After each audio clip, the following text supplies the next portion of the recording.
Bayangin lo debut dari agensi kecil, nggak ada yang peduli. Terus satu lagu lo meledak ke seluruh dunia. Tapi baru sebentar ngerasain puncak, langsung dituduh plagiat, ribut sama agensi, bahkan ditinggal satu-satu sama teman segrup. Ini bukan drama Korea. Ini kisah nyata 50-50. Girl group yang viral karena Cupid, tapi nyaris bubar cuma dalam waktu 1 tahun. Gimana bisa secepat itu naik dan secepat itu juga hancur? Bagian 1, viral yang tak terduga, 50-50 dan keajaiban Cupid. 50-50 adalah girl group asal Korea Selatan yang debut pada November 2022 di bawah naungan agensi kecil bernama Attract. Tidak banyak yang memperhatikan mereka di awal karena biasanya grup dari agensi kecil sulit menembus pasar K-pop yang sangat kompetitif. Namun semua berubah drastis saat mereka merilis lagu Cupid pada Februari 2023. Lagu ini tiba-tiba viral di TikTok dan platform streaming internasional, terutama versi twin version yang dinyanyikan sepenuhnya dalam bahasa Inggris. Suara yang lembut, melodi yang adiktif, dan tema cinta yang relate dengan banyak pendengar membuat Cupid menjadi fenomena global.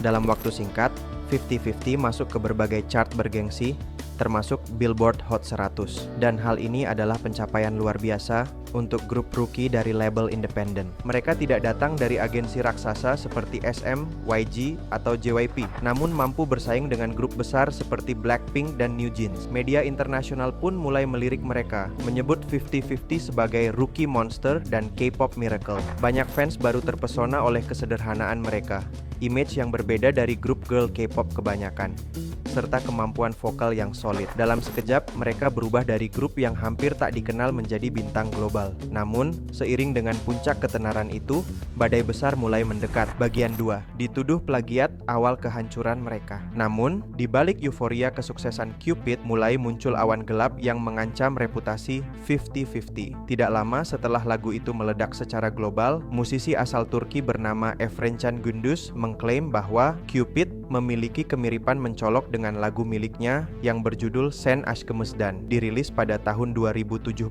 Ia bahkan mengunggah video perbandingan di media sosial yang kemudian ramai diperbincangkan oleh netizen. Sen aşkımızdan şüphe ederken a hopeless romantic all my life. Tuduhan ini dengan cepat menyebar, menimbulkan spekulasi bahwa lagu andalan 50-50 bukanlah karya orisinal. Untuk sebuah grup yang baru saja meraih validasi internasional, tuduhan plagiarisme ini tentu menjadi ancaman serius, karena bisa merusak citra mereka sebagai artis yang otentik. Menanggapi kontroversi tersebut, agensi Attract segera membantah tuduhan tersebut. Mereka menjelaskan bahwa Cupid adalah hasil kerja sama dengan produser asing dan tidak ada keterkaitan dengan lagu Turki yang dimaksud. Pihak produksi The Givers yang turut menggarap lagu tersebut menambahkan bahwa hak cipta lagu telah didapatkan secara legal dari penciptanya. Meski begitu, di mata publik, perdebatan ini sudah cukup menodai narasi indah tentang kesuksesan 50-50. Meskipun secara hukum tidak terbukti bersalah, rumor ini menjadi sinyal pertama bahwa karir mereka tidak akan berjalan mulus. Dan benar saja, tak lama setelah kontroversi ini mereda, muncul konflik yang jauh lebih besar. Bukan dari luar, tapi dari dalam grup sendiri. Bagian 3. Pecah secara internal, gugat agensi sendiri. Setelah badai tuduhan plagiat mereda, 50-50 kembali jadi sorotan. Tapi kali ini karena konflik internal yang jauh lebih mengejutkan. Pada bulan Juni 2023, keempat member,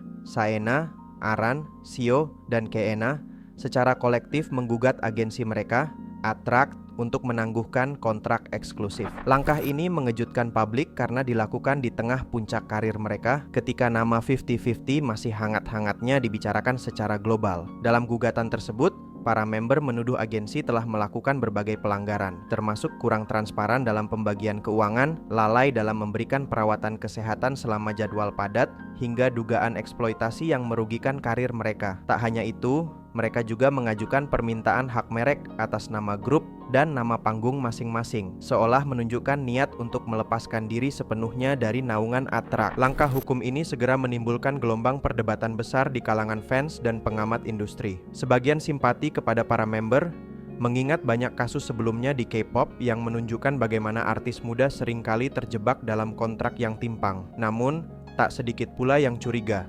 terutama setelah muncul laporan bahwa ada pihak luar, termasuk produser Ahn Sung-il dari The Givers, yang diduga memengaruhi keputusan para member. Attract menuduh ada pihak-pihak yang ingin membajak 50-50 saat mereka sedang berada di puncak popularitas. Tuduhan makin panas ketika muncul kabar bahwa para member telah diam-diam menghubungi label lain bahkan sebelum gugatan diajukan. Konflik ini pun berubah dari persoalan internal menjadi drama besar di industri K-pop, memperlihatkan betapa rapuhnya fondasi yang menopang kesuksesan mendadak mereka. Bagian 4. Balik arah, Keena bertahan, lainnya dikeluarkan. Perseteruan antara 50-50 dan Attract akhirnya sampai ke meja hijau. Setelah melalui serangkaian proses hukum, Pengadilan Distrik Pusat Seoul pada Agustus 2023 menolak permohonan para member untuk memutus kontrak. Pengadilan menilai tidak ada cukup bukti bahwa Attract KT telah melanggar kewajibannya sebagai agensi. Putusan ini menjadi pukulan telak bagi keempat member, terutama karena opini publik mulai bergeser dari yang awalnya mendukung mereka sebagai korban sistem, menjadi mempertanyakan niat sebenarnya di balik gugatan tersebut. Keputusan hukum ini juga memperkuat posisi Attract yang sejak awal menyatakan bahwa mereka telah memperlakukan para member secara adil dan profesional.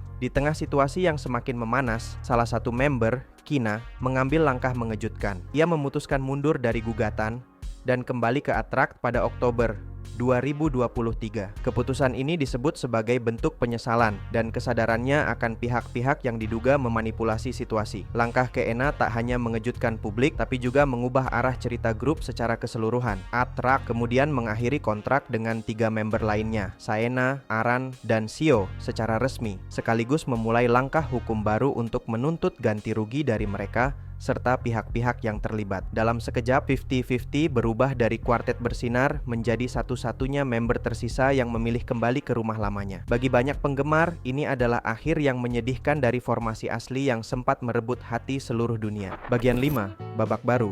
Comeback dengan formasi baru. Pasca gejolak panjang yang nyaris membubarkan nama 50-50, agensi Attract tidak tinggal diam. Mereka segera mengumumkan rencana untuk membentuk ulang grup dengan Keena sebagai satu-satunya member yang bertahan. Pada awal 2024, Attract memulai proses rekrutmen untuk mencari 3 member baru yang akan melengkapi formasi baru 50-50. Ini bukan sekadar comeback biasa, tapi semacam upaya penyelamatan citra dan warisan grup yang sempat menjadi simbol keajaiban K-pop. Walaupun banyak fans yang masih sulit menerima formasi baru tanpa Saena, Aran, dan Seo yang juga punya tempat khusus di hati publik, tidak sedikit pula yang penasaran dengan arah baru yang akan diambil Keena bersama rekan-rekan barunya. Kembalinya 50-50 dengan wajah baru menandai awal babak yang benar-benar berbeda. Mereka bukan lagi rookie penuh harapan dari agensi kecil, tapi grup dengan beban sejarah yang kompleks. Kisah tentang ketenaran instan, pertikaian internal, dan pilihan yang sulit. Kasus mereka menjadi cermin dari sisi gelap industri K-pop yang dibalik gemerlapnya menyimpan tekanan luar biasa terhadap para idol muda dan sistem agensi yang ketat. Ina dan tim barunya memikul beban berat, membuktikan bahwa nama 50-50 layak diberi kesempatan kedua. Apakah publik akan menerima mereka kembali? Hanya waktu dan mereka selanjutnya yang bisa menjawab. Yang jelas, kisah 50-50 telah menjadi salah satu cerita paling dramatis dalam sejarah K-pop modern. Sebuah perjalanan dari keajaiban menuju kekacauan, lalu mencoba kembali bangkit dari puing-puingnya.